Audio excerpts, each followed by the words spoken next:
So what's up, everybody? It's your boy Jonathan. I'm on my way to work.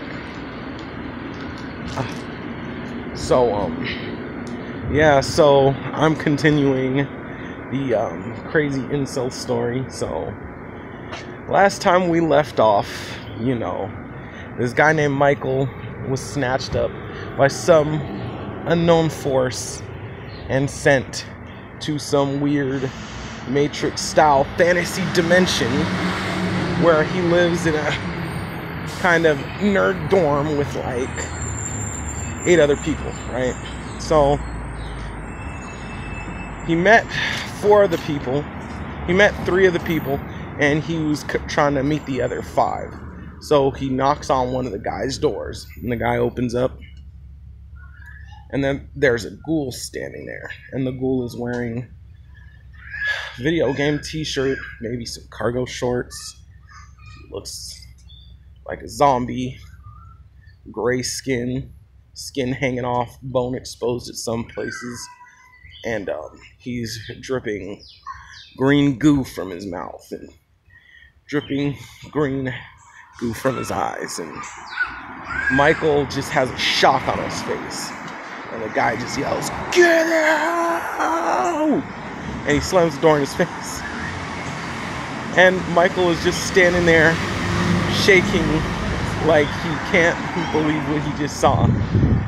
And Ivan walks up to Michael, and Ivan tells him, "Listen, we told you not to open that door. I mean, we told you not to knock, right? We told you don't talk to those people. We met all those people when they first got here, but all they wanted to do is stay in their room, play their video games, watch their anime, and turn into ghouls. And eventually, they just melted away into these ghoulish forms. And if you open the door, that's what you'll see. And if you bother them too hard, maybe they'll attack us. And they never attacked us because we never bothered them too hard. So, crazy. So Michael's all in a shock, and friend Ivan sits him down and talks. And him and the Korean guy and the Japanese guy and Ivan all sit down, and Ivan was basically telling Michael what he remembers before he got there. He said, he got into the anime and video game thing, and it kind of became an addiction, and he stopped being social. He wasn't really social. And then one day when his hormones were jumping, he went out and talked to women and found out he really didn't have a lot of skills. He never acquired the skills. And he was always getting turned down, and he never really paid attention or did anything to acquire the skills. He was always focusing on himself. So he retreated to his video games and his anime. He got really upset, angry, and frustrated at the world, and frustrated at women, and always posting these things, these mean misogynistic, hate messages online and on this message board. One day he hears a knock on the door in his mom's house. So he goes and opens the door. He goes and peeps who it is. And, it's some guy in a white suit with a badge there. And they open the door and walk in, snatch him up, home in the van. And since then, all he knows is the little otaku dorm room, or the little incel dorm. And he tried to talk to the Korean and the Japanese guys who don't really speak English, but they were basically able to use the translator on their smartphones, because they do have smartphones, and give him the same type of information. The Korean guy was addicted to the internet cafe, and would always play there, go there and play games and be a professional gamer. And he had some issues where he couldn't make friends or whatever. And the same thing, he frequented the same website to post about his woes, because it's an international website. one day, you know, the Korean government sent some guys in there to snatch him up from inside the cafe. Same thing with the otaku. Same old story. Stuck in his house forever, away from society. You know, they came in there and snatched him up. And so they all realized that it was kind of a government plot. It was all a government plot. Like, people were actually watching it. Like, a group of people actually were surfing the internet and actually spying on them from their little, you know, on the little website, and figuring out where people lived and would come to snatch them up. And they were wondering why it's only 9 people that they snatched up. And they were wondering, okay, so they went to this strange room, and this guy put a pair of headphones on their head and played a CD. And it spun, and, you know, it made this kind of sound that kind of resonated, and it was a doorway to either a dream world, another dimension. They still don't know how or what happened.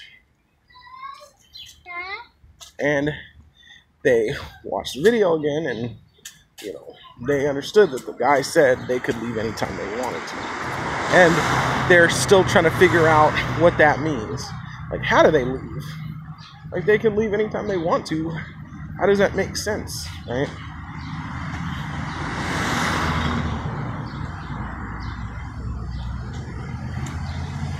How does that make sense? It just doesn't. So they were trying to figure out what that means to leave, right? Meanwhile, right, in a facility, in a secret meeting room somewhere, right, you have this guy Simon, right? Talked about Simon at the beginning of the story.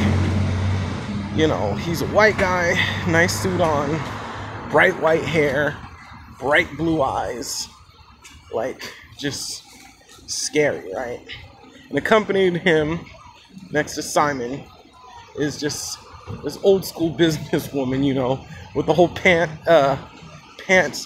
the whole skirt suit that you used to see in, like, the 90s, you know, hair pulled back, glasses on her face.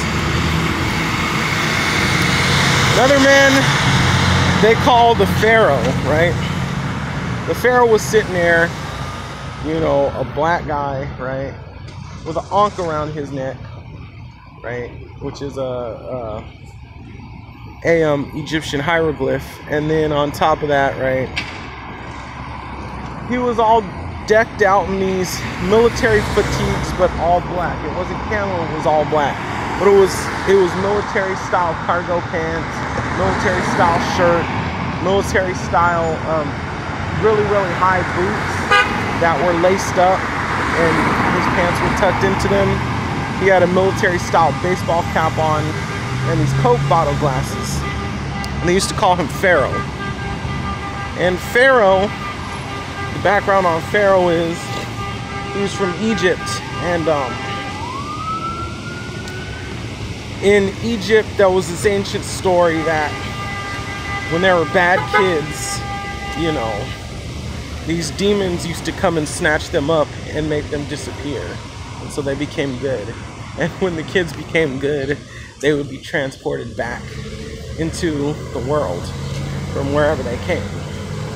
And he was the basic director of this project. He basically ran everything. Right? That was who he was.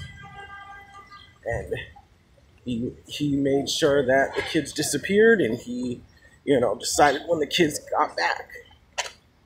And, you know, they're all trying to discuss what to do. And they're all discussing how many of the kids they snatched up. And nobody's going to miss these kids because some of the kids were even living alone and secluded from the society so much that it didn't, you know, nobody was going to even know that they were gone. And some people who were living with their parents, you know, their parents actually recommended them be taken to this program. So that's it from part 3 of the story. So if you like it, give it a thumbs up. Subscribe to my channel. Leave a comment below. I'll get back to you. All right, peace.